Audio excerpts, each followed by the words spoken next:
سورہ کا نام ہے بقرہ. بقرہ عربی میں گائے کو بولتے, بقرہ عربی میں گائے کو بولتے. تو اللہ نے اس سورہ کا نام گائے رکھ دیا. ایک سورہ کا نام ہاتھی, سورہ فیل.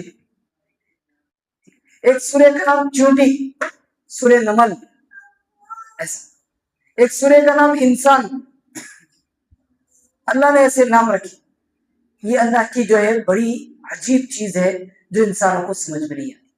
اللہ نے اپنی مخلوق کے نام بھی جو ہے اللہ کے کلام کے نام کے ساتھ جوڑ کر کے ان کی عظمت بھی بتلائی کہ یہ اللہ کی مخلوق بھی انسانوں کو توحید کی طرف دعوت دیتی ہے. بہرحال سورہ بقرہ میں اللہ نے گائے کا تذکرہ کیا. بنی اسرائیل کا ایک آدمی مر گیا تھا, ایک آدمی قتل کر ڈالا, مرڈر کر دیا ایک آدمی کا. کون مرڈر کرے نہیں معلوم.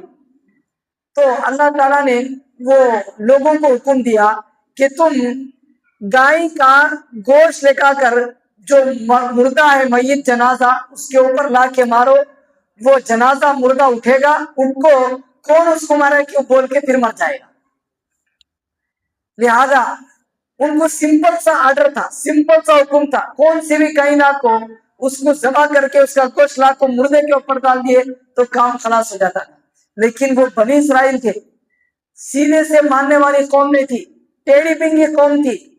تو انہوں نے اللہ سے یہ اجازت پوچھی, اللہ سے کہا کہ اللہ وہ گائے کیسی رہنا. تو اللہ تعالیٰ نے مختلف اس کے صفات, مختلف اس کی چیزیں بیان کر کے, یہ گائے ایسی رہنا, یہ گائے کا کلر ایسا رہنا, یہ گائے جو ہے ہل جوت کے نہیں رہنا, عجیب و غریب گائے رہنا. بہت زیادہ ڈھونڈنے کے بعد کہاں کی ان کو گائے ملی. وہ گائے لا کر اس کو کاٹ کر اس کا گوشت مردے کے اوپر مارا گیا. تو پھر وہ مردہ اٹھ کے جو ہے بولا کہ اس کو اس کے چچازاد, اس کے چچیرے بھائی نے اس کا مرڈر کیا, قتل کیا, وہ بھی وراثت کے مال کے لیے, جائیداد کے لیے, جائیداد کے لیے اس نے اس کے چچیرے بھائی کا مرڈر کر دیا تھا. بہرحال اس میں اس سورے میں سورہ بقرہ گائے کا تذکرہ ہے, اسی لیے اللہ تعالیٰ نے گائے کے تفصیلات اس میں بیان کی. دوسری چیز, اس سورے کے آخر میں اللہ تعالیٰ نے ایک اہم بات کہی, وہ یہ کہ انسانوں کو اللہ نے اپنے زندہ رہنے کے لیے تجارت کو اللہ نے حلال قرار دیا کہ تم کما کر کھاؤ اور اپنی زندگی گزارو. یہ حلال ہے, تجارت حلال ہے, بزنس حلال ہے, دھندا حلال ہے. اس کے مقابلے میں اللہ نے سود کو, بیاج کو اللہ نے حرام قرار دیا. سود اور بیاج کو حرام قرار دیا. دونوں میں فرق ہے, دونوں میں فرق ہے. تجارت اور سود اور بیاج دونوں میں فرق ہے. جبکہ مشرکین کہا کرتے تھے کہ سود, قالوا انما البيع مثل الربا, یقیناً تجارت بھی اور سود بھی دونوں ایک ہی ہیں. تجارت میں آدمی کیا کرتا ہے, اپنا سامان بیچتا ہے, اس کے بدلے میں اس کو فائدہ ملتا ہے. ٹھیک اسی طرح سود میں بھی انسان کسی کو پیسہ دیتا ہے, بدلے میں وہ جو ہے نفع حاصل کرتا ہے, پروفٹ لیتا ہے. اب مثال کے طور پر کوئی آدمی کسی کو جو 1,00,000 روپے سود میں دیا, بیاج میں دیا, 1 روپے وڈی سے, تو اس کو 1 روپے وڈی 1 سال کے بعد جو اس کو نفع ملے گا زیادہ, وہ بھی تجارت کی طرح ہی ہے نا, بول کر ایسا مشرکین بولے. اللہ نے کہا کہ نہیں, دونوں الگ الگ چیزیں ہیں. سود کو اللہ نے حرام قرار دیا جبکہ اللہ نے تجارت کو حلال قرار دیا. قال ان الله حرم البيع, یقینا قالوا انما البيع مثل الربا احل الله البيع وحرم الربا. اللہ نے تجارت کو حلال اور سود کو حرام قرار دیا. میرے بھائیوں, سود یہ یہودیوں کی تخلیق ہے. یہودیوں نے معاشرے کو بگاڑنے کے لیے, سوسائٹی کو خراب کرنے کے لیے, معاشرتی نظام کو بگاڑنے اور برباد کرنے کے لیے یہودیوں نے سود کا سسٹم لایا. جب اللہ کے نبی صلی اللہ علیہ وسلم مدینے میں آئے تو یہ مدینے کے جو یہودی تھے, اوس, خزرج, بنو نذیر, جتنے بنو نذیر, بنو قینقاع اور بنو قریظہ، یہ 3 قبیلے یہودیوں کے تھے، یہ تینوں قبیلوں میں سود بالکل عام تھا۔ یہ لوگوں نے دوسرے لوگوں میں بھی سود کو عام قرار دیا، سود کو پھیلا دیا، نتیجتاً آج پوری دنیا سود کے چکر میں پس رہی ہے، سود کے بھور میں پوری دنیا پھنس رہی ہے۔ کس گھر میں سود نہیں بتائیے مجھے آپ، کس گھر میں سود نہیں؟ کون سا گھر بیاج سے خالی ہے بتائیے؟ معمول آدمی تو معمول آدمی، علماء کے گھروں میں بھی سود داخل ہو چکا ہے، اللہ اکبر، عالموں کے گھروں میں بھی سود داخل ہو چکا ہے۔ سود کہاں نہیں، آج سود سے بچنا بالکل مشکل ہو گیا ہے۔ کوئی بھی کام ہو سود کے بغیر مکمل نہیں ہو رہا ہے، ہر جگہ سود کی راہیں کھلی ہوئی ہے، جہاں بھی جاؤ آپ کو سود، جہاں بھی جاؤ آپ کو بیاج، ہر آدمی سود میں ملوث ہے، مرد تو مرد، عورتیں بھی سود میں ملوث ہے۔ ہمارے یہاں عام ہے پدپو، پدپو ایک سود کی ایک شکل ہے جس میں ہر عورت، تقریباً ہر عورت، 10 عورتوں میں سے 9 عورتیں اس پدپو میں شامل ہیں، اور وہ بھی بڑے فخر سے۔ میں گروپ کی لیڈر ہوں، عورت بولتی میں گروپ کی لیڈر ہوں، 10 جنہیں کہ میں لیڈر ہوں، کیا کہ 10 جنتیوں کی لیڈر ہے؟ بولے سکا بولتی کہ میں ایک گروپ کی لیڈر ہوں، جبکہ وہ جہنم کو لے جانے والیوں کی لیڈر ہے، سود کی، پدپو کی۔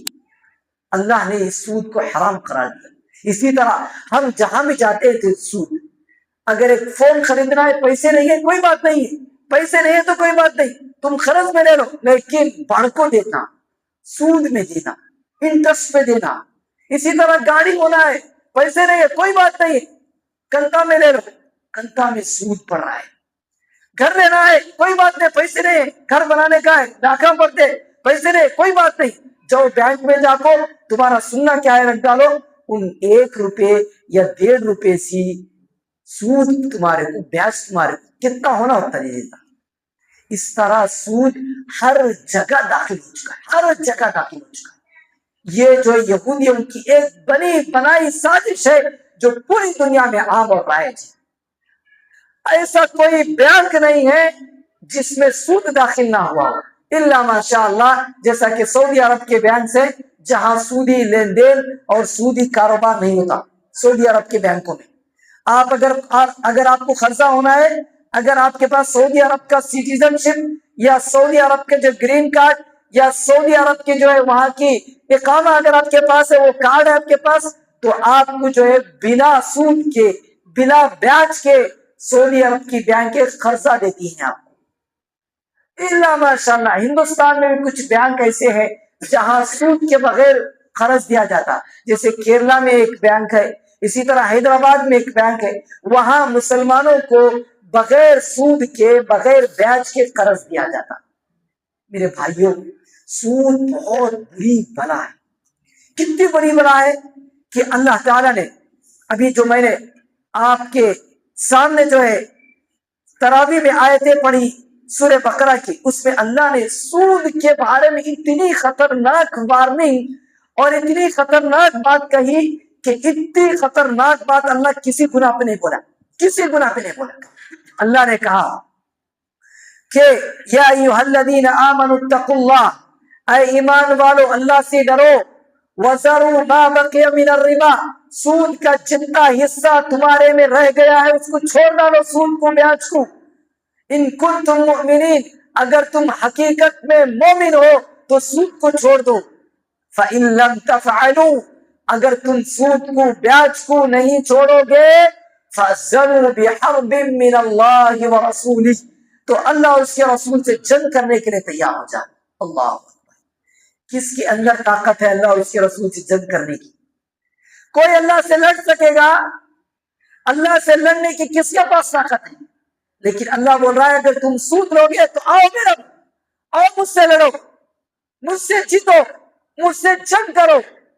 اتنی خطرناک بات اللہ نے قرآن اور حدیث میں، اسلام میں، دین میں کہیں بھی اللہ تعالیٰ نے کسی برائی اور کسی گناہ کے لیے نہیں کہی۔ اتنی خطرناک بات اللہ نے سود کے لیے کہی۔ میرے بھائیوں، سود بہت خطرناک چیز ہے۔ اللہ کے نبی صلی اللہ علیہ وسلم کہتے ہیں سود کا 1 روپیہ